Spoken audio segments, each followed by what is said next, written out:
ما تعودش على احترام الكبار. عشان كده زمان كانوا التلامذة يقعدوا على الأرض والمدرس على كرسي من فوق.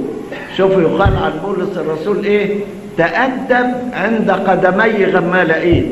يعني ايه عند قدمي؟ كان الأستاذ يكون قاعد وكلهم قاعدين على الحصر أو على السجاجيد تحت على الأرض.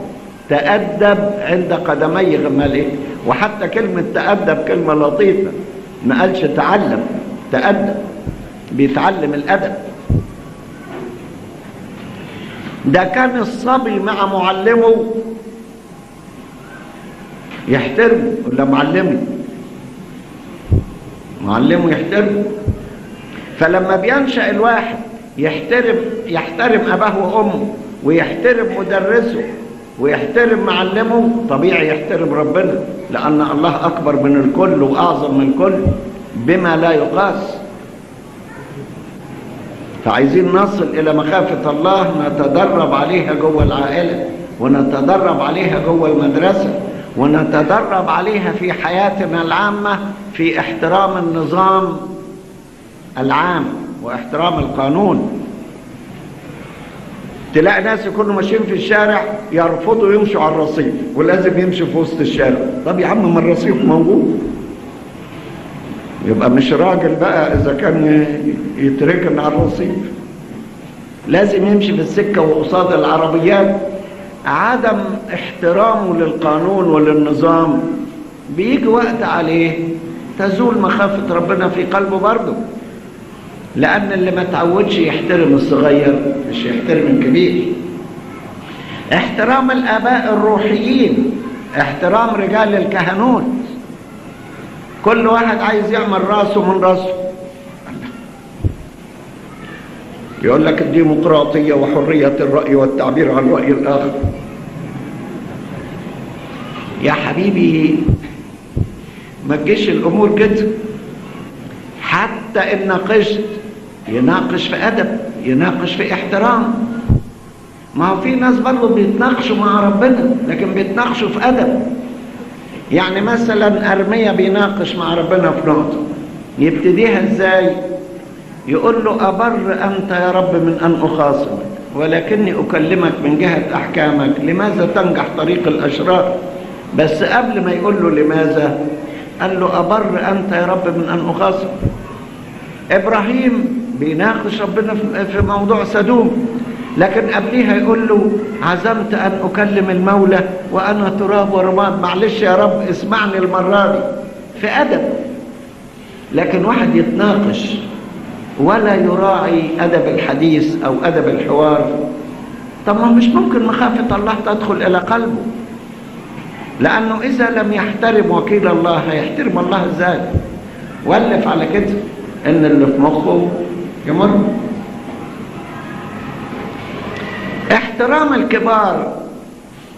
زمان كان الصغير ما يقدرش يتكلم في حضرة الكبير.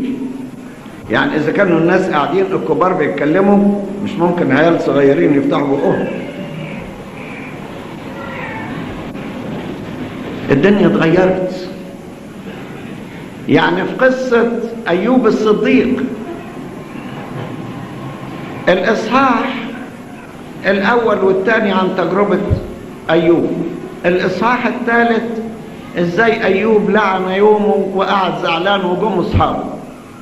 28 إصحاح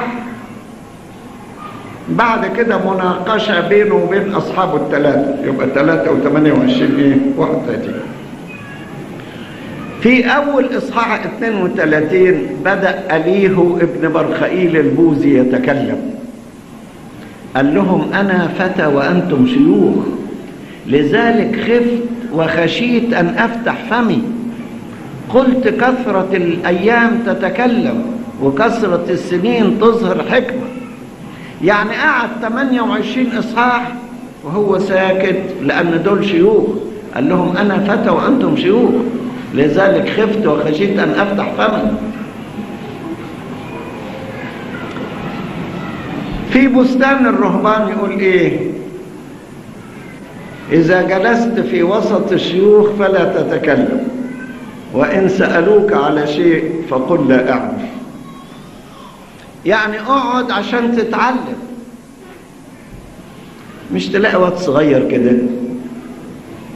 وداخل في الخط ويعارض ده ويعارض ده ويعارض. جايز يكسب المران على الحوار، لكن لا يكسب المران على الأدب وعلى احترام الشيوخ، وبالتالي جايز مهابة الله لا تدخل إلى قلبه، لأنه تعود يخبط في كل كبير. عايز تصل إلى محبة ربنا، اتعود احترام الصغار، احترام الكبار اللي أكبر منك.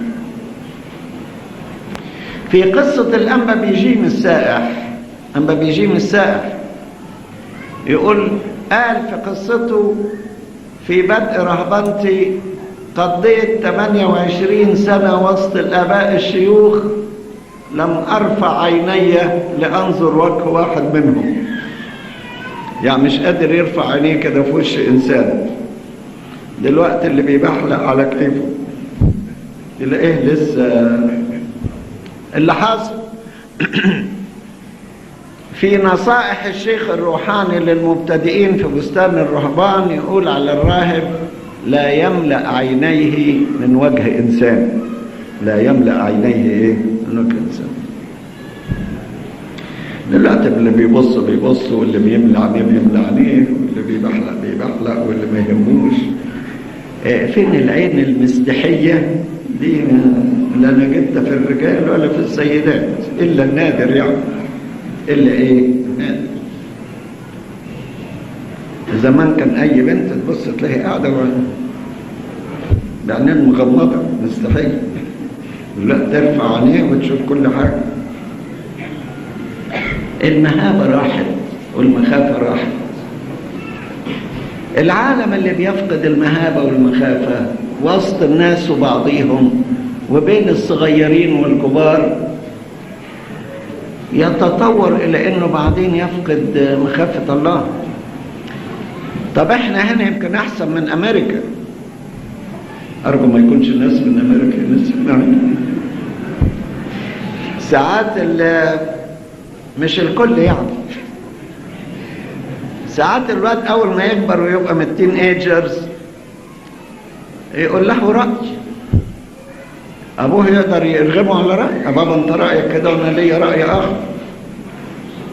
لما يشد معايا يقول له: أنت راجل شرقي وأنا راجل أمريكا.